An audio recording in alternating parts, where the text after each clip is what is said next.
Best of lock. यात्रा सफल गरेर आइयो होइन।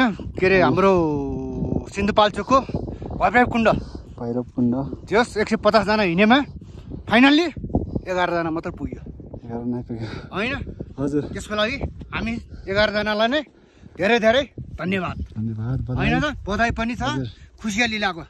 हामी चाहिँ 11 जना साथ सहयोगले पुग्यो है। फेरि सबैजना एक अर्काको साथ सहयोगले पुग्यो। यस्तो गाह्रो थिएन है। अनि हामी साथीहरूको है साथ सहयोगले पुग्यो है। फेरि हजुर हामी 11 सबैजनाको उत्तिकै मेहनत छ। एक अर्कालाई चाहिँ नि मोटिभेसन गरेको छ है सबले होइन त। हजुर